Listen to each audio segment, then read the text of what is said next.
but then you can settle in and say, okay, well, I know what I'm doing. And is it right to think that most, or at least many, of the wheelchair races will be in multiple events, won't they, in terms of multiple distances? Or most of them will, yes. Yeah, they will. They will. Wheelchair racing, in a lot of ways, is sort of similar to swimming, where you can get athletes who are doing a variety of different events and sometimes different distances. It's not as specific where if you look at runners, you say, well, the 100 and 200 meter guys, there's no way that they're going to run a 1500. Absolutely not. And I'm or pretty sure they would, they would be the first one to tell you. And I remember talking to a retired sprinter at one point. I said, well, do you run now? And he said, no, I was a sprinter. I'm not like I'm going to go for a 5-mile run. Yes, I remember seeing an interview with Melinda Gainsford, one of Australia's great 200-metre runners, after she retired, and she was trying to work out a way to keep fit, and so she started jogging. She said, I'd never jogged further than a couple of 100 metres in my life. So running for half an hour is a whole new thing for me, and it's, I'm learning, and it's great. It's a totally different way of me looking at physical exercise. I thought, wow, it is, isn't it? It can be a change, and that, I think, is one of the cool things, that you continue to grow as an athlete and do something that's a little bit different. I do think that the African countries definitely have some of the best outfits going here. Absolutely. Check this out, Ghana. Looking sensational. There is a fair amount of trading that goes on within the Olympic Village as well. Usually not this early on, but there will be some trading of uniforms. Sometimes you'll wear your uniform at other times later on, but you might not. The Queen looking on. Greece, which hosted the 2004 Games. They were in Athens.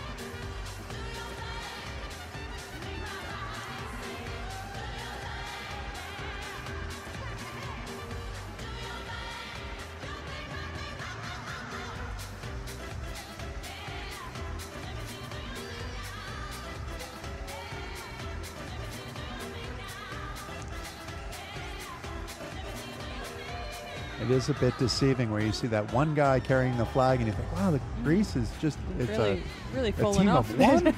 But they actually have more than one. They have 111 members of their contingent here. Looking very sleek, their uniforms. They are. The Greeks always look pretty good. They always look like they're ready to go from here to whatever dinner or party they need to. Really is kind of the definition of the parade uniform, is that it is a bit of a party. As you said, the closing is a little bit more of a party than the opening is.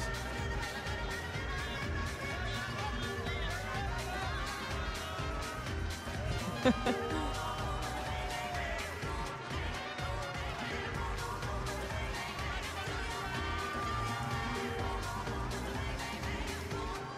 lot of their athletes are walking.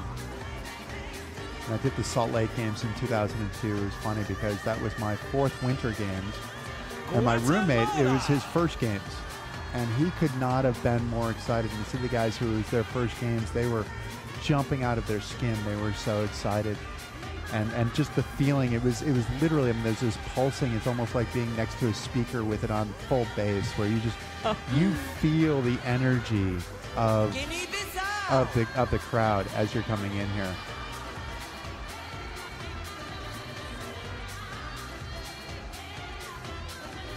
Yes, full house tonight at the stadium. More than 60,000 people in the stands. There, and of course, as we mentioned before, 4,200 athletes. And all up, combined with the performers, more than 6,000 people down in the stadium to celebrate this opening ceremony. It's amazing to see some of these countries like Haiti that have suffered such difficulty recently, and seeing some of these athletes coming and getting a chance to represent their country. And certainly that's rehabilitation for a lot of the population, is to see the success of some individuals. It can prop a lot of us up. Honduras! Back to the more classic uniform. Again with the blazer and trousers.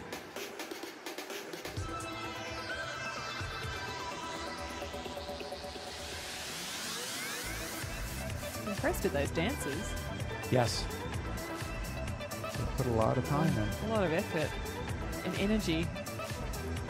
And as you can see, the athletes, as they come in, they do their half a lap, and then they go and get to their seats, and they will be here for the rest of the show. Yep, you're trapped in after that, aren't you? There's You no most going definitely. anywhere. Every once in a while, you can find a way out, but most of the athletes actually really want to be here for the full show. This is why they come, and it is the kickoff of the event. This is where you get that feel, and some of what we'll see later on is part of the culture. The host city gets an opportunity to share its culture with all of us who've come to visit, come to compete, but also come to visit. And to me, that's the coolest part. You don't get a chance to see a lot of the country when you're an athlete. I felt like as a track athlete, I would see the village or the hotel and the track.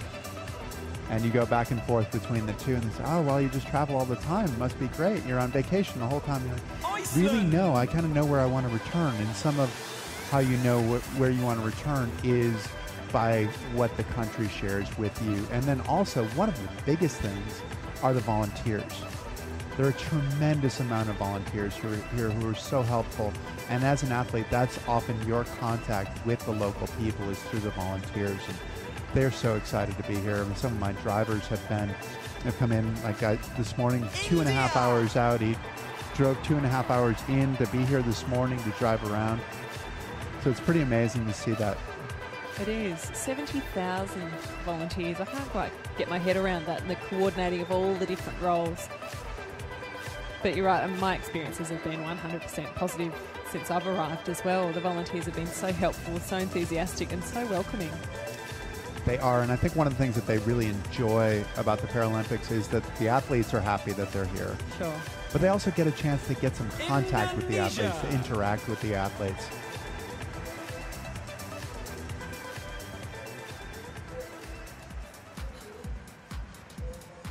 So Indonesia with 10 athletes, but it's really interesting the following country is a bigger contingent than I had anticipated. We'll get to that. Got the Indonesians coming here in some of their traditional wear. You can see the uniforms aren't all uniform, which is one of the cool parts. There will be a variety of pieces of the uniform and getting to show, and these certainly are pretty impressive outfits, that's for sure. Here's the next country that I was talking about, the Republic of Iran, which has 100 athletes. That's impressive. It's a really big group of athletes.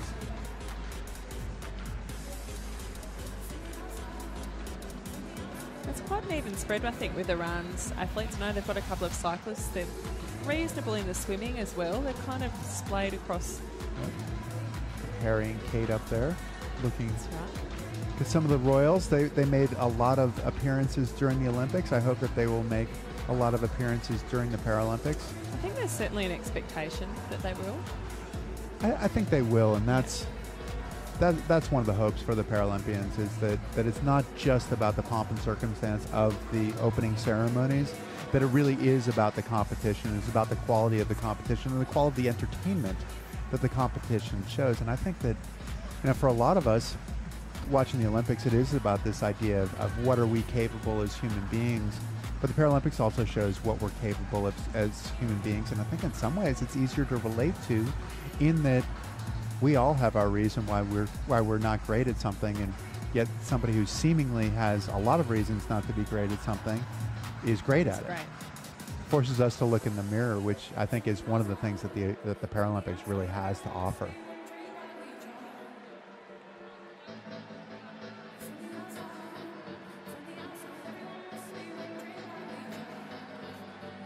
And you do get a variety of the coaches and administrators who will march with the athletes as well.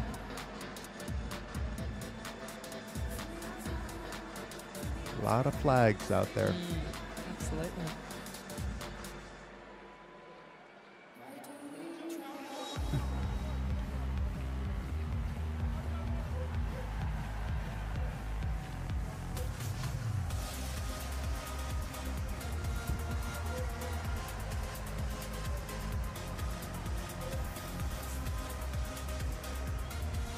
Iraq.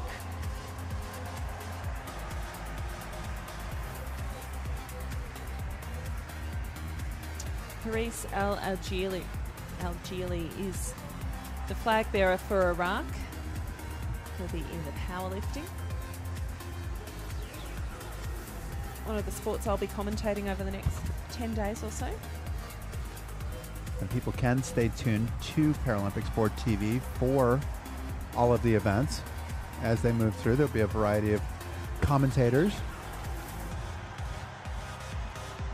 There's our mayor, right? Yep. Mayor of London. Boris Johnson and Princess Anne sitting alongside him. Of course, she was out watching the equestrian at the Olympics. I wonder whether she'll be watching the equestrian at the Paralympics, I dare say so.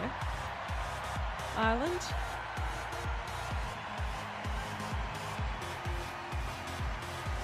And the Paralympics, different from the Olympics, you get athletes who are going into different sports. I ran into one of the guys from Ireland that I'd raced with, and I saw him in the village yesterday, and I said, wow, are you still competing? And he said, no, I'm powerlifting now. So he's not racing anymore, but he's powerlifting. And you will get that happening on occasion. I don't think that's his real hair. I don't know. What You never know. Those hairdressers have been busy at the village. There's some serious...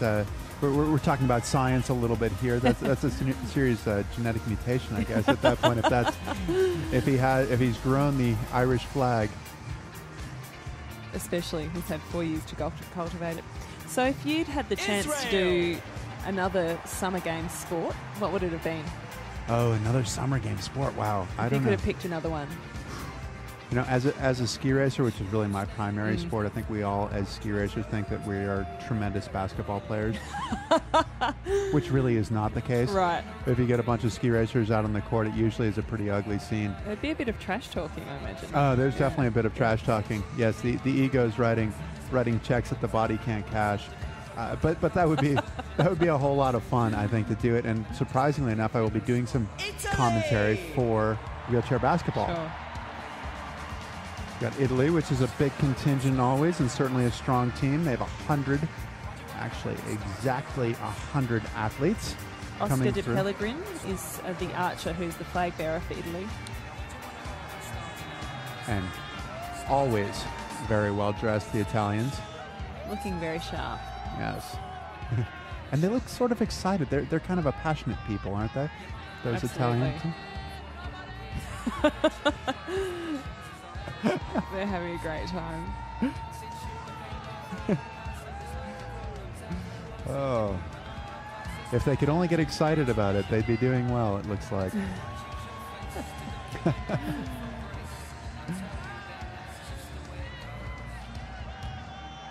Some few messages signs for home. Yep, that's right. Will come Which is well amazing forth. because I felt like as an athlete that you represent your friends and your family as much as anybody when you're here, but you also represent a whole lot of people that you don't even know. People within your country and I'm not laughing at you. well, feel free to. That's totally fine if you'd like to. But The tongues are out. They're having a great time. Jamaica. be interesting to see if Jamaica can duplicate some of the prowess that it had during the Olympic Games. Absolutely. Usain Bolt is still ubiquitous here, as are a lot of the Paralympic athletes. Athletes on the billboards. It's been really impressive just to see how visible those athletes are and how much the corporate groups have supported the Paralympics. Because that makes a huge difference. You see some of these images on the billboards, and it really changes some of your view of what it means about the sport. And I think it's part of the reason that they're selling so many tickets. So Japan coming through, and they have a big contingent, 165 athletes. Japan should feature very prominently in the medals, well up the table. They certainly do, and I remember some of the guys I competed against, some of the Japanese guys. They worked as hard, if not harder, than anybody I have ever seen. It was just absolutely amazing the amount of miles that they would put in. They're not going to be outworked, that's for sure. On the Japanese team, there'll be a lot of preparation, and we'll look to them for some great results.